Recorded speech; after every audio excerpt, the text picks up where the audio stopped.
नमस्कार मंडळी, मी आहे प्रतिमा गुजर. ज्योती किचनमध्ये तुमचं स्वागत करत आहे.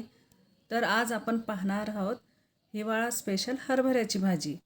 ही भाजी फक्त हिवाळ्यातच येते आणि ही चवीला पण एकदम भारीच असते. ही भाजी आपण ज्वारीची भाकर आणि बाजरीची भाकर सोबत खाऊ शकतो. चला तर मग मंडळी, करायला एकदम सोपी अशी हरभऱ्याची भाजीची रेसिपी पाहूया. इथं मी एका ताटामध्ये हरभऱ्याची भाजी घेतलेली आहे. ही भाजी तोडायची म्हणजे कसं, फक्त या भाजीचे देठ आपल्याला इथं काढून टाकायचं आहे.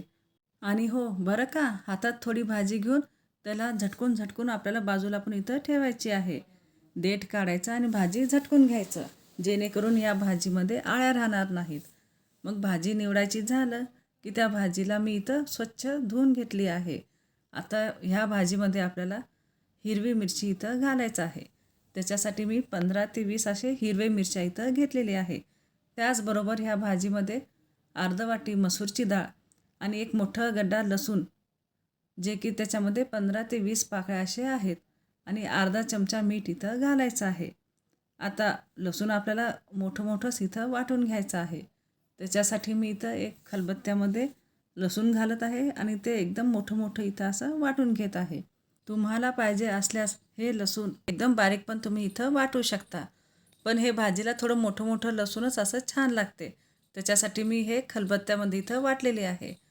आणि त्याचबरोबर मी इथं 2 हिरवे मिरच्या एकातून 2 असं तोडून इथं घेतली आहे, जे की मी हे तेलामध्ये डायरेक्ट इथं घालणार आहे. आता बाकीचे जे मिरच्या उरले होते ते सगळेच हिरवे मिरच्या मी एक मिक्सरच्या भांड्यात घालत आहे आणि त्याचबरोबर त्याच्यामध्ये मीठसुद्धा घालत आहे. आता हे सगळंच आपल्याला मिक्सरमध्ये एकदम बारीक असं इथं वाटायचं आहे. आणि तुम्ही पाहू शकता मिक्सरमध्ये एकदम बारीक असं इथं पेस्ट तयार झाली आहे. आता मसुरीची डाळ पण आपल्याला इथं स्वच्छ धुवून घ्यायची आहे. आणि आता हे मी 2 पाण्यानं डाळ स्वच्छ धुवून इथं घेत आहे. आणि हो मंडळी, डाळ धुवून ह्याचं सगळंच पाणी आपल्याला काढून ठेवायचं आहे.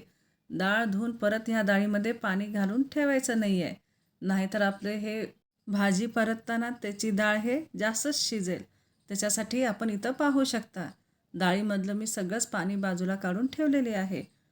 आता एका कढईमध्ये मी 3 पळी तेल घेतली आहे आणि त्याचबरोबर तेल गरम झाल्यावर त्याच्यामध्ये जे लसूण ठेचून ठेवलं होतं आपण, ते ह्या तेलामध्ये आपल्याला सोडायचं आहे. व त्याच्यासोबत हे तोडलेले आपूट मिरची पण इथं मी घालत आहे. आता लसूण आणि मिरची आपल्याला एकत्र हे 1 मिनिटापर्यंत असंच बारीक गॅसवर इथं परतायचं आहे. आणि हे परतणं झाल्यावर आता जे आपण डाळ धुवून ठेवलं होतं ती सगळीच डाळ आपल्याला ह्या तेलामध्ये इथं सोडायचं आहे. आपण पाहू शकता आता इथं माझी तेलामध्ये सगळीच डाळ सोडायचं झालेली आहे.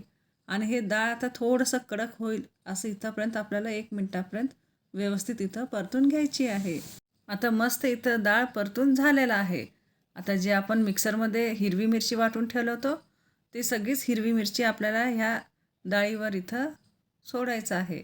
म्हणजेच ह्या कढईमध्ये सोडून 2 मिनिटापर्यंत व्यवस्थित इथं परतून घ्यायचं आहे. मिरची हे सगळीकडून व्यवस्थित भाजली जाईल असं परतावे. आणि 2 मिनिटापर्यंत परतल्यानं याच्यातलं ठसका जे राहतं ते सगळंच निघून जाईल. आता आपण पाहू शकता आता इथं मी 2 मिनिटापर्यंत व्यवस्थित हिरवी मिरचीला इथं परतून ठेवली आहे आणि मिरचीचा ठसका आता सगळंच इथं निघून गेलेला आहे. आता ह्या कढईमध्ये जे धुवून ठेवलं होतं आपण हरभऱ्याची भाजी, ती सगळीच भाजी इथं घालायचं आहे. आणि या भाजीला आता मोठा गॅस करून, म्हणजेच गॅसची फ्लेम ही एकदम मोठी करून इथं परतून घ्यायचं आहे. जर बारीक गॅसवरच आपण परतत राहिलो तर ही भाजी पाणी खूप सोडेल. त्याच्यासाठी भाजी एकदम व्यवस्थित होण्यासाठी आपल्याला एकदम मोठ्या गॅसवरच हे भाजी इथं परतून घ्यायचं आहे. आणि जेव्हा 75% भाजी परतून होते तेव्हाच आपल्याला हे गॅसची फ्लेम इथं बारीक करायची आहे. आणि आपण पाहू शकता आता एकदम मोठ्या गॅसवरच मी ही सगळी भाजी इथं परतत आहे. आपल्याला पण असंच करायचं आहे. आता 2 मिनिटातच ही भाजी अर्धी पगळली आहे. आणि आता इथं मी गॅसची फ्लेम हे एकदम बारीक पण करत आहे. आता आपण इथं पाहू शकता भाजी हे पाणी सोडायचं आता प्रमाण कमी झालं आहे. शिवाय एकदम मस्त अशी इथं भाजी पण परतणं झालेलं आहे. आता ही भाजी पूर्णपणे तयार झाली आहे. आता शेवटच्या क्षणीच आपल्याला इथं 2 चमचे लिंबूचं रस इथं घालायचा आहे, जेणेकरून भाजीची चव ही आणखीनच वाढेल. आणि आपण पाहू शकता लिंबूचा रस मी इथं घातलेली आहे. आता हे लिंबूचा रस सगळीकडे व्यवस्थित लागण्यासाठी मी इथं 1 मिनिटापर्यंत भाजीला इथं परतत आहे. आणि मग काय मंडळी, ही भाजी परतणं झाल्यावर म्हणजेच ही भाजी करायचं झालं की लगेच याला स्टीलच्या भांड्यामध्ये आपल्याला काढून घ्यायचं आहे. आ हा हा हा, गावरान पद्धतीनं केलेली ही हरभऱ्याची भाजी एकदम खाण्यासाठी तयारच आहे.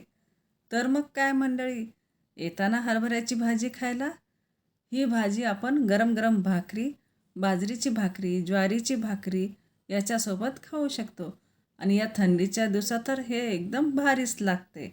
मग काय मंडळी, रेसिपी आवडली तर लाईक, शेअर, सबस्क्राईब करायला विसरू नका. आणि हो मंडळी, बरं का, बाजारातून पहिला हरभऱ्याची भाजी घेऊन या आणि माझ्या पद्धतीने तुम्ही करून पहा. नक्कीच तुम्हाला आवडेल. परत भेटू. धन्यवाद.